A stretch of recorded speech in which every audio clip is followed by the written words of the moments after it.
Hey y'all, what's up? It's Stranded Leaves and welcome back to my channel. Now, I have unboxed quite the few plants on this here channel. So I thought I would launch a series. It's nothing spectacular. It's just going to be a growth update series. So in this first growth update, I wanted to go back to the very first haul I did on my channel. And this was a haul from Gabriella Plants, and I did this way back. I think I posted this video in like February or March. That's about when it was probably like one of my first, second, third videos. I don't remember, but very early on. So I wanted to go through, and I'm gonna go in order of the plants that I got and let y'all know how they're doing. So the first one that I unboxed in this video was this Peperomia rana verde, and I'm kind of gonna sit a little bit to the side just so that I can put the clip here. So this Peperomia rana verde, I was so excited about. I thought this plant looked so good.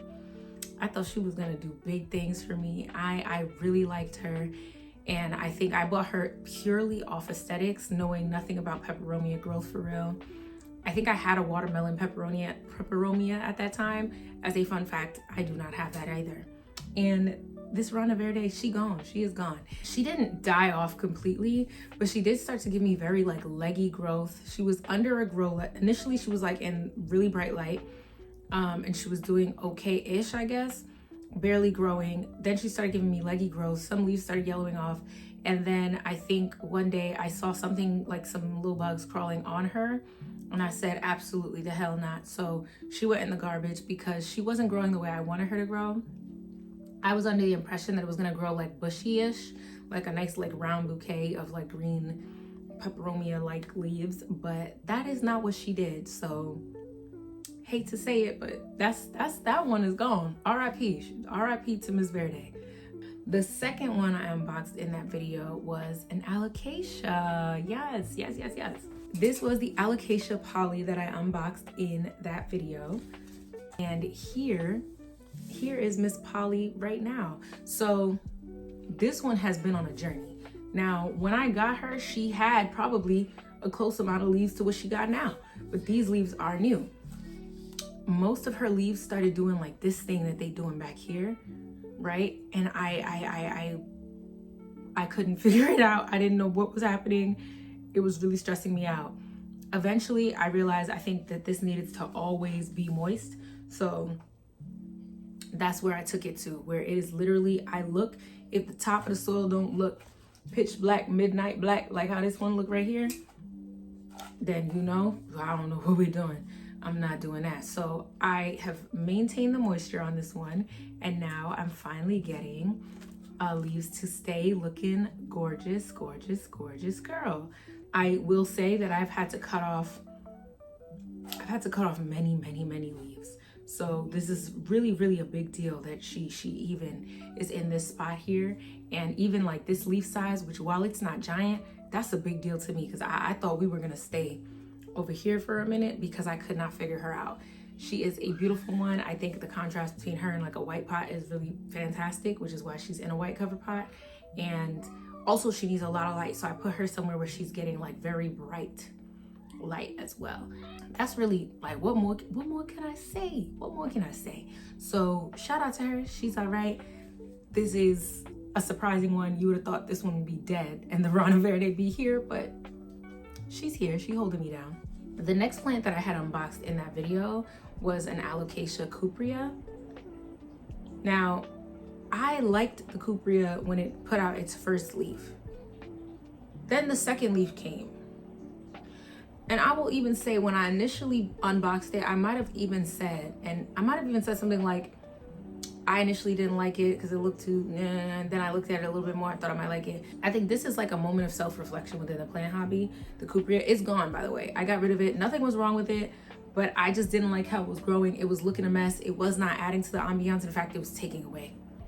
It was taking away from the vibes. Didn't like that. So she had to hit the road, Jack type vibes. I think as a moment of self-reflection, I realized I probably never should have bought the cuprea, right? I bought it because I was seeing like Sydney plant guys, you know, also like I was seeing the plant in other people's videos, and even though I wasn't sure that I liked it, I said, let me get it. So of course it was growing how it grows, and then also like the petioles were long.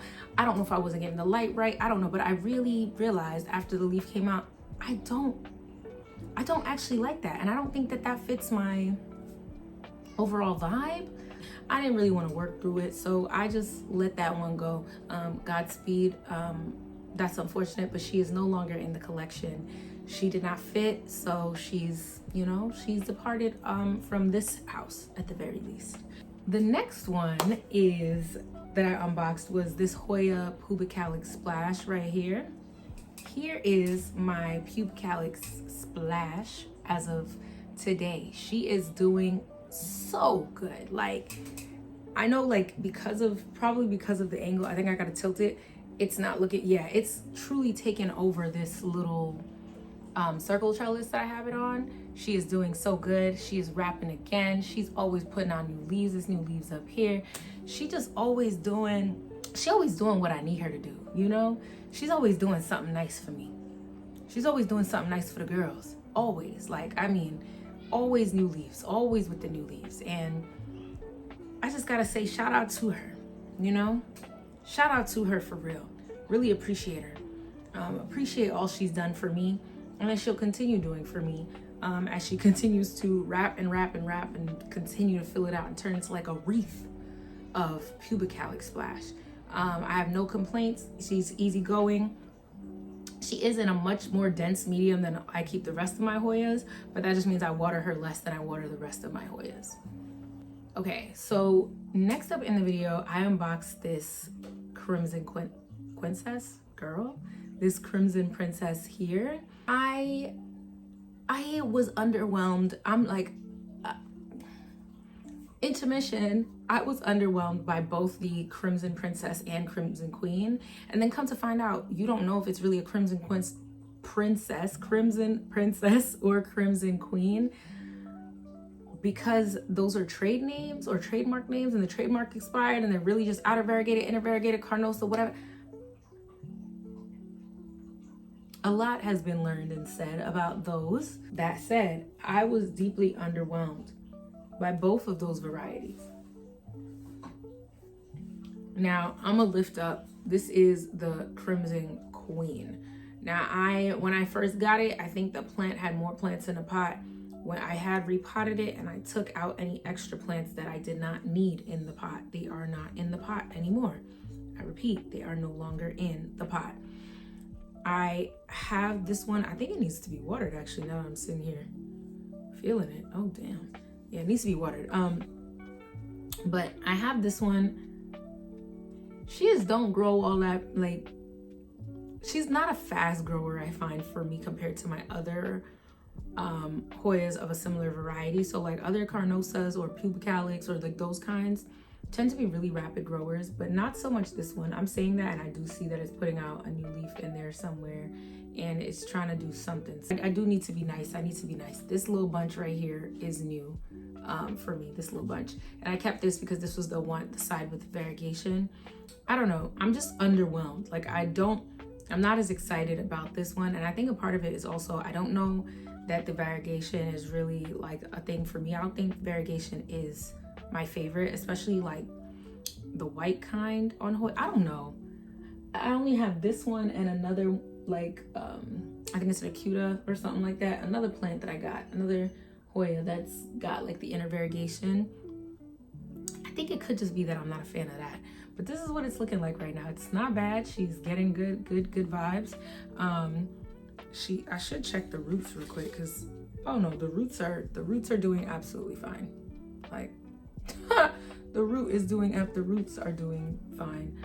I just need to go ahead and give her some water because she's dry, and that's that. But she's here, she's doing all right. She's not my favorite, but she's doing okay. Maybe when she fills out and becomes like a long, lush plant, I'll have a deeper appreciation for her.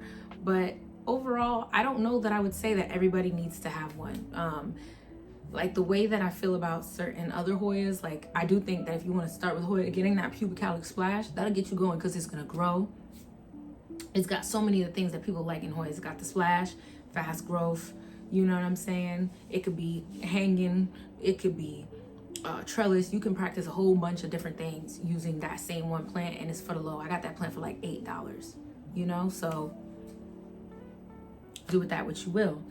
But that said, moving on to the next plant. So the next plant that I unboxed was the ZZ Nova Star. Now, in the video, I think I only showed one, but I did actually get two, and I gave one to my aunt because I really like the black ZZ. I think it's cool. I like a little dark ZZ, right? And I think the thing I like about the ZZ Nova Star is when it emerges, it takes a minute before it gets dark. I don't know what really makes the Nova Star different than the Raven, but they're allegedly different. I don't know if the Raven emerges very dark already, but the Nova Star does have like a very bright green, like when it comes out, and then like the tips get the margin gets black first, and it took a long time. Here's what it's currently looking like. So this is my ZZ Nova Star. I don't water this all that much. I had one of my first plants was a ZZ plant that I got from my auntie actually, and she was doing so great, and I don't know what happened, but literally I don't know if I overwatered it one time and then it just couldn't take it. So because of that, I water this plant like a cactus. I don't do any other plants the way I do this plant. I water this plant, I don't even know if it's probably once a month, maybe. Truly, I water this plant when I remember to. And I think a part of the reason that I moved to watering it in that way is because of the little peanut potato, the little rhizome joints they got. I don't want to overwater it at all, and I found that it's doing absolutely fine. I like a ZZ plant. It adds a little something to the, you know, it adds a little something. All right, the next plant that I unboxed in that video was a variegated hederaceum, a philodendron, the hanging heartleaf joint, and this is what it looked like. Now, I literally said in the video that I wanted to propagate it, and I didn't do it until literally today. That happened today. For y'all, it will seem like it happened it happened today in a video that I recorded about all my philodendron. But here's what she's looking like. I chopped her, you know, just recently, earlier today. She is cute though. I do really like her. The variegation is solid, you know. That's a very good one. Very nice plant. Very, very cute. And it wasn't expensive at all. And she's still doing well, doing swell. And I also have the propagated pieces. I chopped some up. I put them in this little cup when the roots come in. So probably in like 2 or 3 weeks, I will take those water props and pot them up into this so that I can have like a more full, lush display, I guess, of plants in this pot, because I do want this to be really full and cascade, kind of like the green one that I have. I want it to be really full, but she's doing okay. She also takes neglect really well. Like I sometimes think I let this one dry out far too much, but it doesn't die. It comes back every time. And finally, a plant that I unboxed in that video was a Philodendron Jose Buono. Look at my little excitement. I was so excited to unbox this plant. I really was excited. And let me show you where she's at right now. If you watched my Philodendron collection video, you know that this plant is pissing me off. Okay, so if you had watched my Philodendron video, then you would know that this one is giving me hell.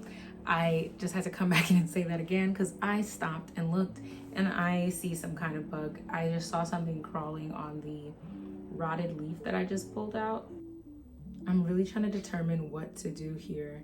So it doesn't quite look like, because I guess I need to, let me get my work phone. I'm about to zoom in and see what's the tea. All right, I just did hella investigation. There's some kind of bug on this, so I'm gonna make the decision on whether or not to treat it or not. I don't think I really want to because it's not growing well. It was already kind of irritating the hell out of me. That really sucks, but I don't think I have the time, the energy, the desire to commit to making this one right. If I do, then I might, at the worst, I might get rid of the main plant and then I might spray this smaller, because so in the pot there are 2 plants. So I might get the main big one out, separate this little tiny pup baby, spray her down with some spinosad deeply, pot her up with some kind of systemic in it, and then take it from there. But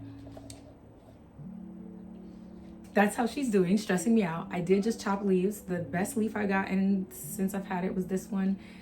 This was already there, but it's going through some things. And now that I'm thinking about it, that this makes more sense that it was yellowing because of some kind of pest, but it doesn't, I can't tell if it's a thrip or a spider mite.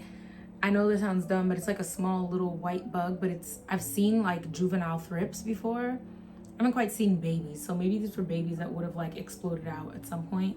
But I am going to just put this plant up somewhere real quick, and I will see y'all in another video where I probably will be handling this, because I was just about to do a plant chores video after this. So yeah, a little bit sad about that, but I guess we move, and I guess that makes more sense.